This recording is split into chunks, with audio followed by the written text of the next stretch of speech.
Assalamualaikum warahmatullahi wabarakatuh.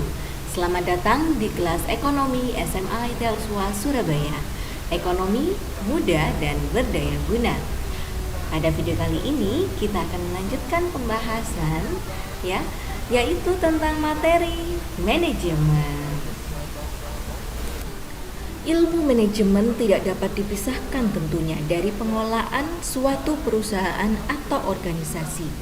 Karena tanpa adanya manajemen ini akan sulit dalam mengoptimalkan penggunaan sumber daya yang ada di dalam suatu organisasi atau perusahaan dalam rangka mencapai tujuan.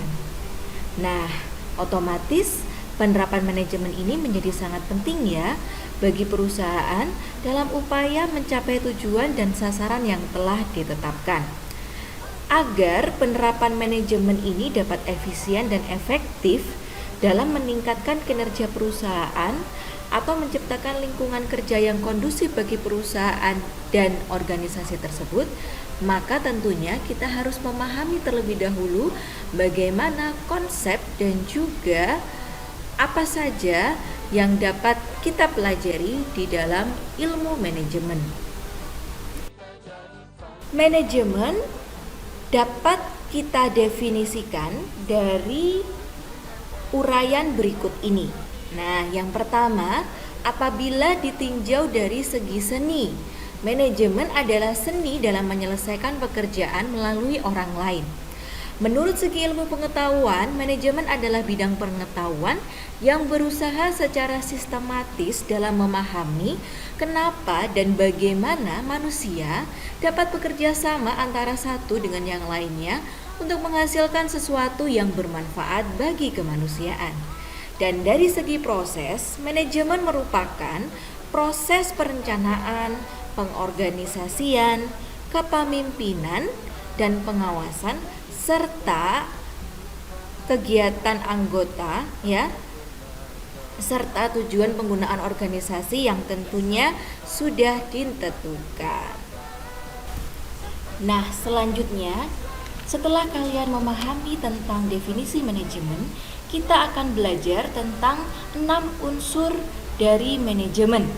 Nah, kenapa 6 unsur ini sangat penting dalam mencapai tujuan dari sebuah organisasi? Yang pertama adalah man, yaitu sumber daya manusianya. Kedua adalah money sebagai alat tukar dan alat pengukur nilai.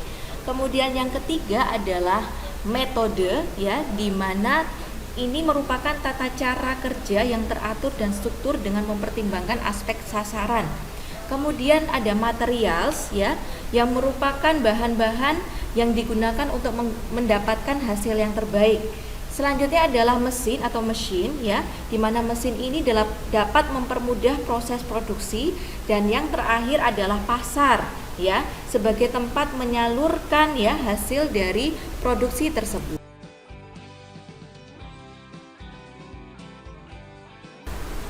Nah, untuk tingkatan manajemen terbagi menjadi 3 Yang pertama adalah manajemen puncak atau top management yang fungsinya bertanggung jawab terhadap keseluruhan aktivitas dari suatu organisasi.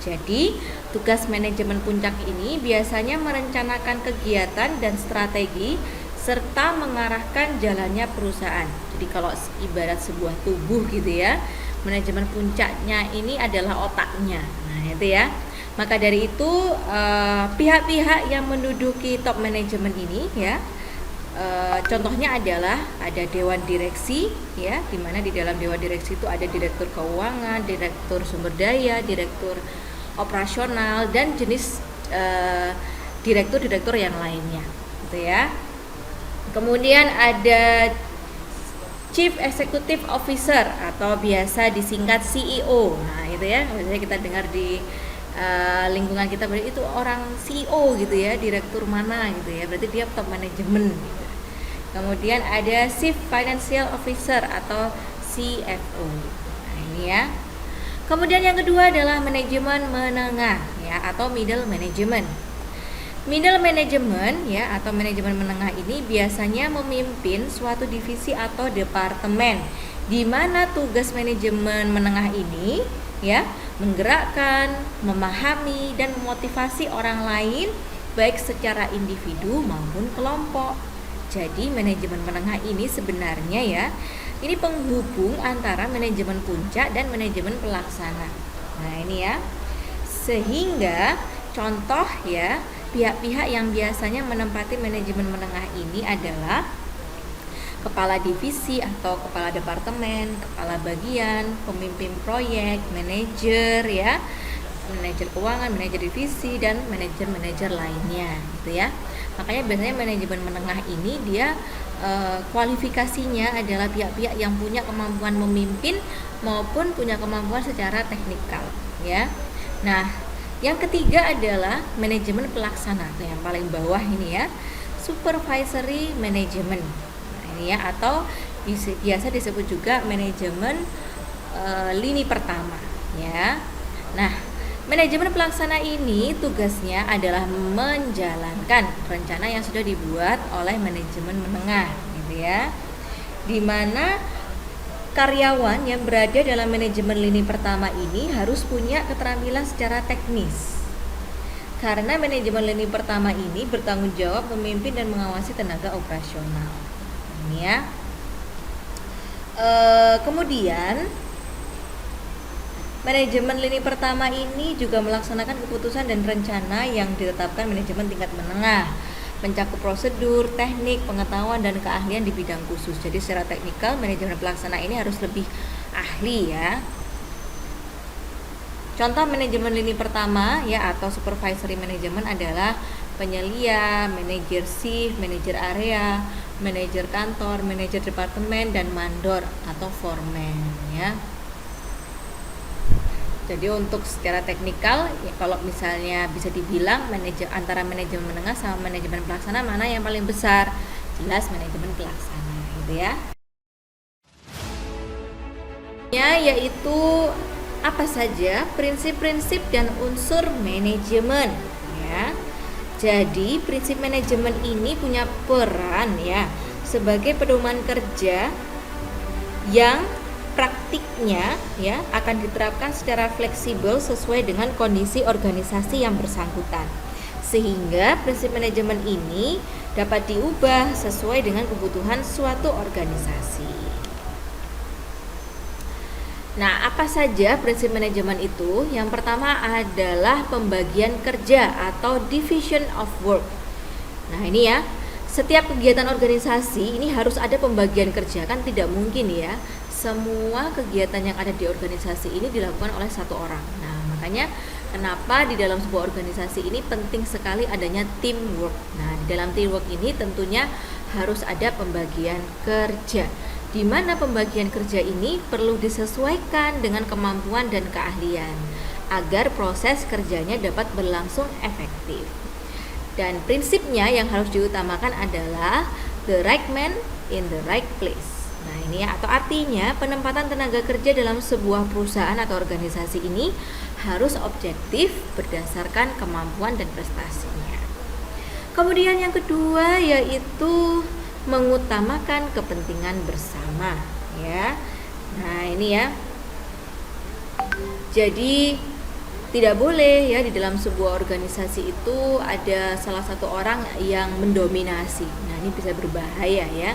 Maka dari itu tujuan utama di dalam ilmu manajemen ya untuk pengelolaan organisasi itu ya tujuan utamanya ya harus kepentingan bersama ya.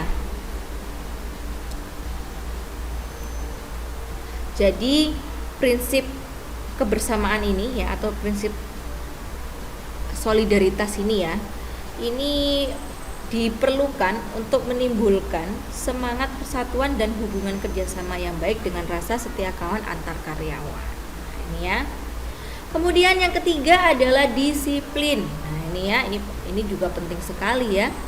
Karena setiap karyawan ya atau pihak-pihak yang ada di dalam sebuah organisasi ya yang sudah diberikan pendelegasian wewenang agar bisa efektif, maka setiap bagiannya ya atau setiap pihaknya ini harus disiplin ya. Jadi disiplin ini adalah sikap dan perilaku patuh terhadap pekerjaan yang menjadi tanggung jawabnya.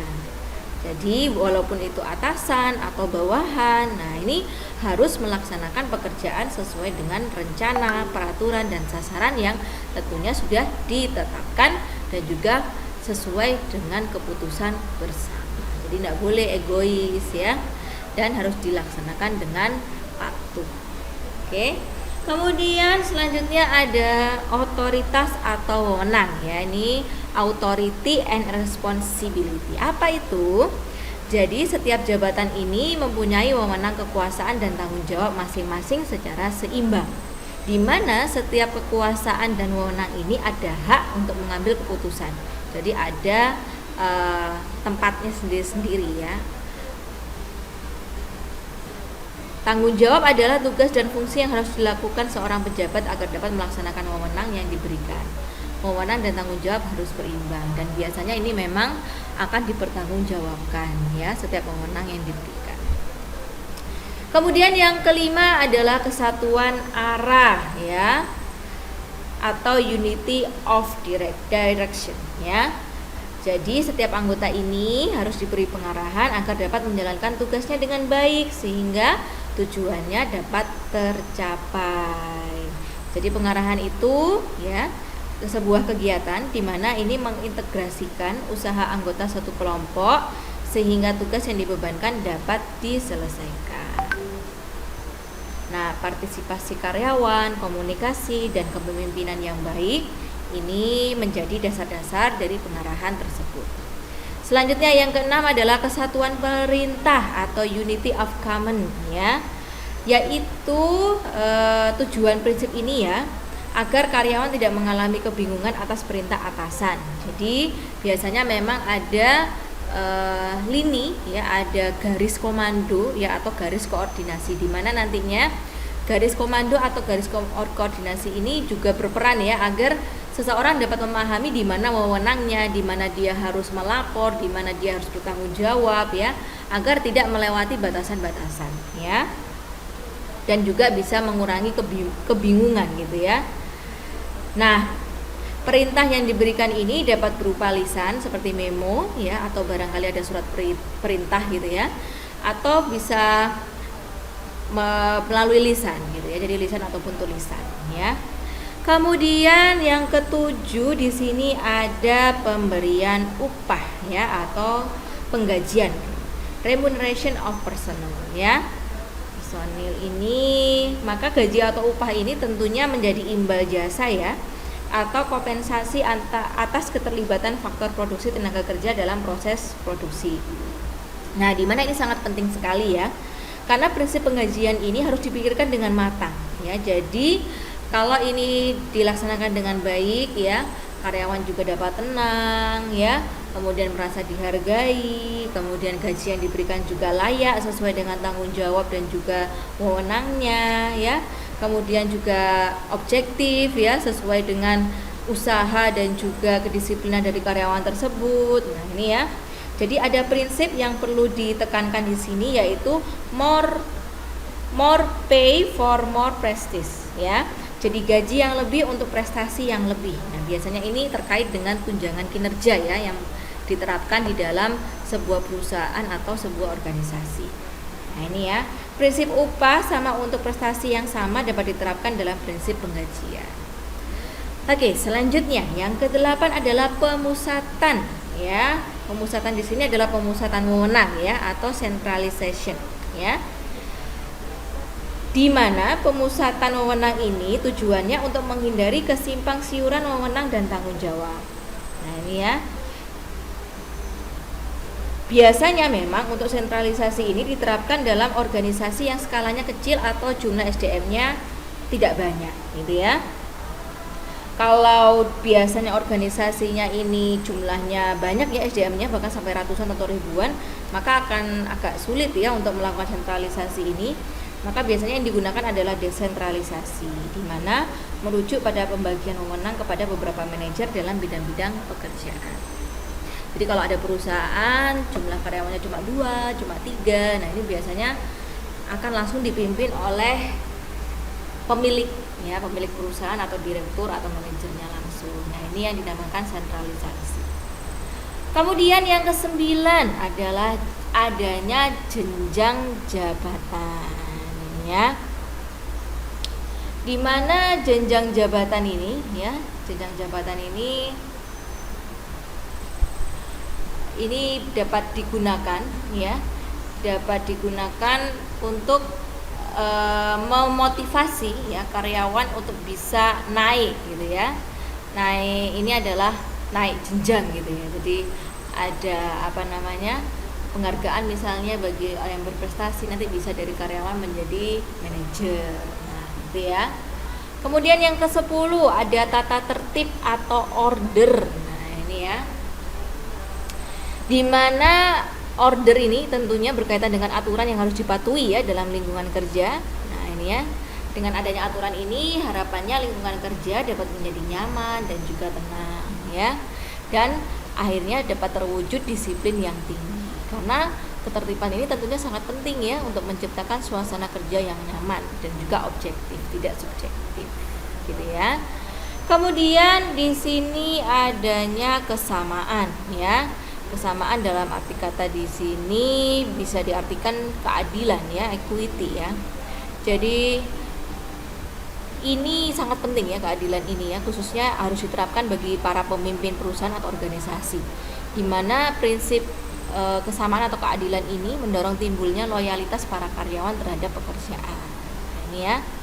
Kemudian adanya kestabilan staf ya, di mana di sini dalam setiap aktivitas manajemen ya, stabilitas kondisi personal karyawan ini perlu dijaga dan diperhatikan ya. Jangan sampai tugas dan pekerjaan yang dibebankan kepada karyawan ini berlebihan itu ya, atau jangan-jangan melebihi wewenang yang dimiliki oleh karyawan tersebut ya. Nah, ini kestabilan dapat terwujud jika dalam lingkungan kerja berkembang sikap disiplin. Selanjutnya ada inisiatif ya, di mana di sini tentunya berasal dari internal SDM ya, dari sebuah organisasi atau sebuah perusahaan. Maka di sini harapannya di dalam manajemen ya, ada suatu kondisi atau lingkungan yang dapat memunculkan ya aspirasi ya, atau mewujudkan wadah aspirasi bagi karyawan, sehingga karyawan ini juga ikut memberikan masukan, saran, perbaikan ya terhadap manajemen organisasi. Nah, ini penting sekali ya. Bisa jadi ada ide kreatif, ada inisiatif ya. Barangkali nanti ada perbaikan di dalam cara kerja, prosedur kerja, sehingga harapannya dari saran-saran itu akan terbentuk pola ya. Kemudian terbentuk manajemen yang lebih efisien ya. Sehingga karyawan juga merasa dihargai ya, sehingga dapat menumbuhkan semangat kerja yang tinggi. Oke. Kemudian yang terakhir adalah semangat KOPS ya. Nah, ini kepentingan positif yang bersifat konstruktif dan rasional. Nah, ini ya, semangat untuk mewujudkan ya tujuan bersama tadi ya. Jadi semangat KOPS ini sebenarnya hampir sama dengan yang mengutamakan kepentingan bersama ini ya, di atas kepentingan pribadi gitu nih. Dan tujuan semuanya ini adalah agar tujuan di dalam organisasi tersebut dapat terwujud dan juga terciptanya lingkungan kerja yang nyaman dan menyenangkan. Nah, selanjutnya kita akan membahas tentang fungsi manajemen.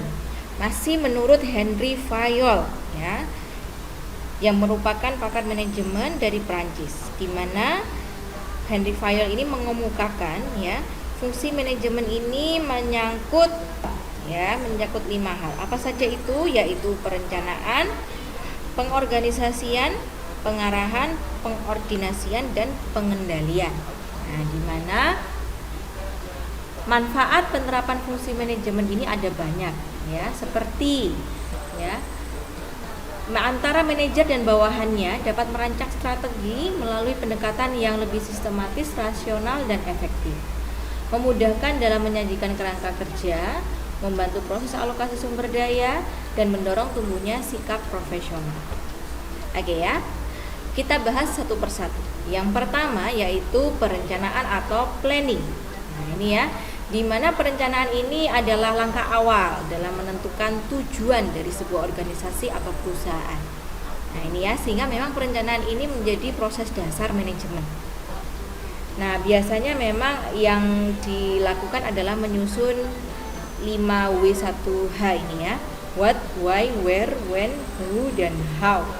Ya, apa tujuannya ya, kemudian kenapa kegiatan ini, misalnya kalau kalian membuat proposal gitu ya, apa kegiatannya, kemudian kenapa kegiatan ini dilaksanakan, di mana kegiatan ini akan dilaksanakan, kemudian kapan, siapa saja yang terlibat ya, baik itu pesertanya, panitianya, kemudian bagaimana pelaksanaannya, seperti kita menyusun susunan acara, menyusun petunjuk teknis ya, dan lain sebagainya.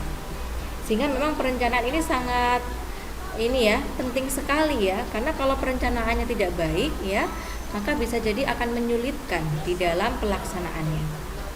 Nah, ini ya. Dan di dalam perencanaan ini harus detail ya. Biasanya semakin detail ya, semakin jelas, itu juga akan memudahkan juga. Oke.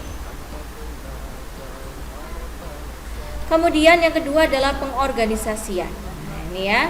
Di mana pengorganisasian adalah proses dalam pengelompokan orang-orang, alat-alat, tugas, tanggung jawab, dan wewenang.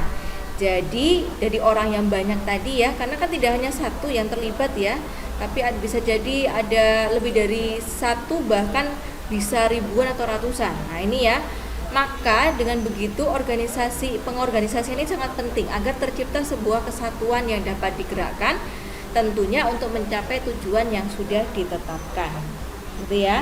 Nah, memang di dalam proses pengorganisasian ini ada nantinya pembagian tugas ya, seperti standar operasional prosedur ya, kemudian wewenangnya apa, sumber dayanya apa, gitu ya.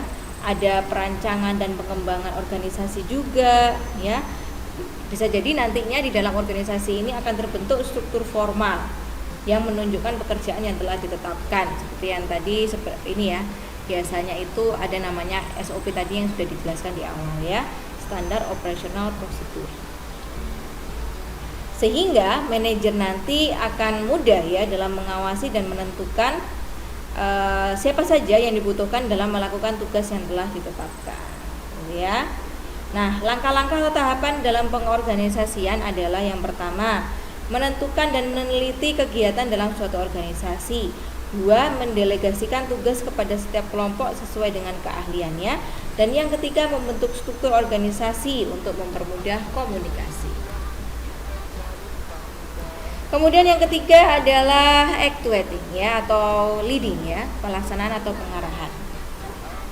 Nah, nama lainnya juga ada commanding dan motivating ya, di mana proses ini ya mengarahkan orang-orang untuk bekerja dengan sadar dan bertanggung jawab guna mencapai tujuan yang telah ditetapkan.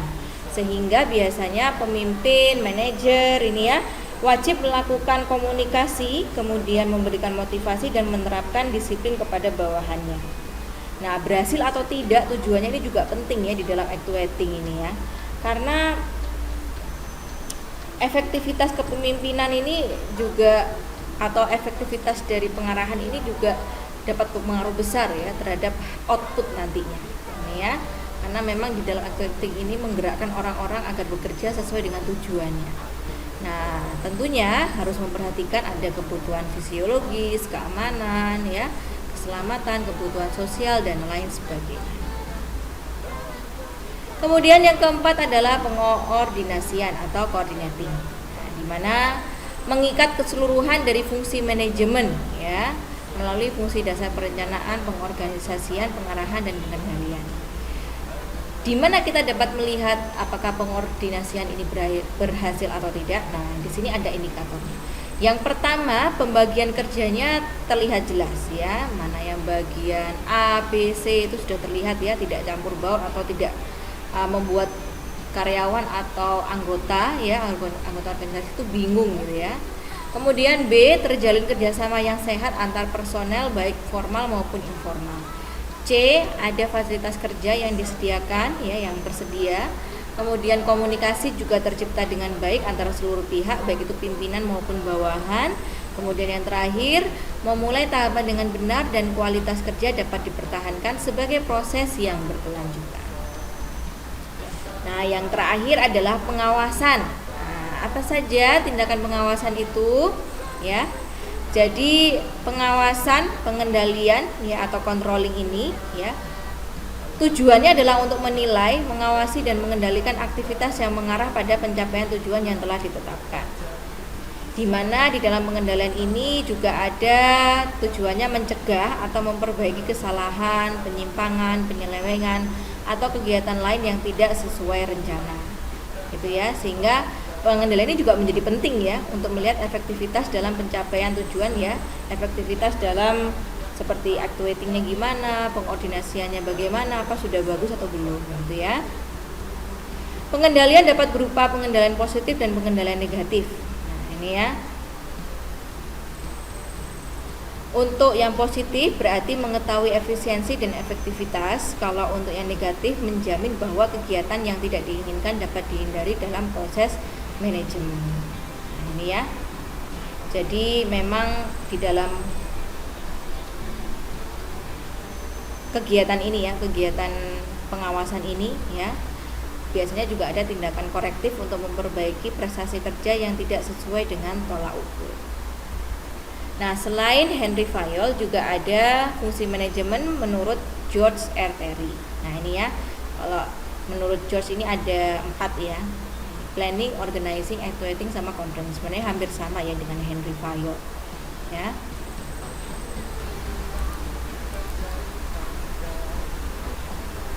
Nah, selanjutnya kita akan belajar apa saja bidang-bidang yang ada di manajemen. Nah, ini ya.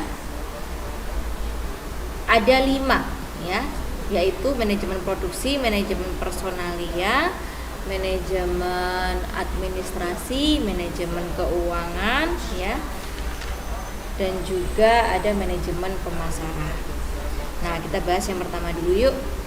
Yang pertama yaitu manajemen produksi, di mana bidang ini ya mengelola kegiatan produksi dengan baik agar menghasilkan produk-produk yang bermutu ya. Di bidang ini ya ada pengordinasian juga dalam penggunaan sumber daya, di mana harus dapat menciptakan efisiensi dalam proses produksi.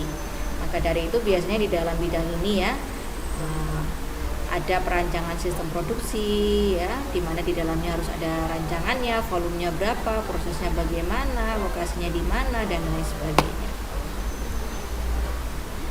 Kemudian yang kedua adalah manajemen pemasaran. Ini juga penting ya, bisa produksi, bisa menghasilkan barang, tapi kalau tidak ada yang beli atau tidak terjual barangnya ya industri atau perusahaan atau organisasi tersebut juga tidak akan berjalan dengan baik ya. Nah, ini ya, bidang ini tentunya ya berwenang ya atau melakukan kegiatan atau melakukan pengaturan secara optimal ya dari proses ya atau kegiatan pertukaran atau penyampaian barang dari produsen ke konsumen, sehingga harapannya dapat berjalan lancar dan memuaskan gitu ya. Pihak yang bertanggung jawab memasarkan produk ya, ini dinamakan dengan tenaga pemasar atau marketing. Nah, ya, dimana memang marketing ini pastinya ada di bidang manajemen pemasaran atau marketing manajemen. Kegiatan di dalam manajemen pemasaran ini, nah ini dapat kita lihat di sini ya, ada beberapa contohnya. Nah, biasanya ada riset pasar atau penelitian pasar ya. Kira-kira produk ini cocoknya dijual ke anak-anak, ke ibu-ibu, bapak-bapak ya atau bagaimana? Nah, ini harus diteliti dulu ya supaya kita tidak salah dalam memberikan kegiatan ya pemasaran gitu ya, sehingga juga dapat menghemat biaya pemasaran tersebut. Kemudian di dalamnya juga ada segmentasi, targeting, positioning ya, ada baluan pemasaran ya 4P. Kemudian di sini juga ada feedback pelanggan juga ya, ada customer pelayanan kepada konsumen ya untuk mendapatkan kepuasan pelanggan tadi ya. Dan ini juga sangat mendukung dengan aktivitas pemasaran. Nah, ini ya. Di dalam manajemen pemasaran ini juga biasanya ada beberapa fungsi ya, seperti penjualan, pembelian, pengangkutan, pembelanjaan, pertanggungan risiko, standarisasi, dan juga informasi pasar. Bahkan kalau kalian lihat ya di beberapa toko misalnya ya, atau supermarket yang sudah bagus ya manajemennya, maka biasanya yang menentukan harga ini bukan bagian produksi, tapi justru bagian dari manajemen pemasaran. Nah, ini ya untuk menetapkan promo-promo ya, kemudian sales promotion ya, dan sebagainya. Kemudian yang ketiga adalah manajemen keuangan ya, di mana bidang manajemen ini berkaitan sekali dengan aktivitas dalam merencanakan, menganalisis, dan mengendalikan keuangan perusahaan. Nah, di sini ya, baik itu kegiatan untuk mendapatkan dana yang dibutuhkan, kemudian dari dana yang didapatkan tadi bagaimana penggunaannya yang paling baik ya, paling efisien, paling produktif dalam rangka mencapai tujuannya. Nah, ini ya. Di mana kegiatan manajemen keuangan ini ya bisa meliputi menyusun rencana penerimaan dan pengeluaran ya, menindaklanjuti perencanaan keuangan, menggunakan dana organisasi, mencari dan mengalokasikan sumber daya operasional organisasi, menyimpulkan dan menyimpan sumber dana, mengevaluasi dan mengaudit keuangan. Karena memang suatu perusahaan besar kalau keuangannya tidak baik ya dalam pengolahannya, juga lama-kelamaan tidak akan bertahan lama atau bisa cepat bangkrut ya. Kemudian ada manajemen personalia. Nah, ini penting juga ya. Karena di dalam bidang ini ya, di mana tidak hanya sumber daya bahan baku saja yang dibutuhkan ya, tapi juga manusianya ya.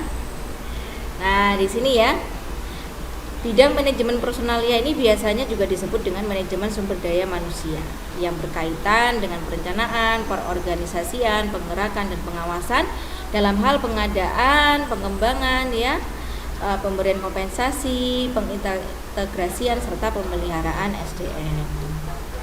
Sehingga harapannya terciptanya ya kontribusi dan prestasi kerja karyawan dalam mencapai tujuan organisasi atau perusahaan. Dan manajemen personalia ini sangat penting ya untuk menangani masalah yang berkaitan dengan sumber daya manusia, di mana manajemen personalia ini juga merekrut karyawan ya, memilih karyawan sesuai dengan posisi kompetensi jabatan, menyelenggarakan pelatihan, memberikan job description ya, memberikan penghargaan, melakukan PHK ya, pemberhentian dan pensiun karyawan sesuai dengan aturan yang berlaku. Kemudian yang terakhir adalah manajemen administrasi. Nah, ini ya. Jadi di dalam bidang ini sangat memberi perhatian pada pemberian layanan di bidang administrasi, penggunaan alat yang efektif, dan kemudian pada bidang lain. Nah, ini ya. Khususnya di dalam pengelolaan arsip. Ini perlu ditertibkan dan ditingkatkan melalui bidang manajemen administrasi, di mana kegiatan manajemen administrasi ini berkaitan dengan penyusunan, pengaturan, pengorganisasian, pengendalian kegiatan, inventaris ya, inventaris aset ya, aset-aset perusahaan atau organisasi, informasi dan arsip suatu perusahaan.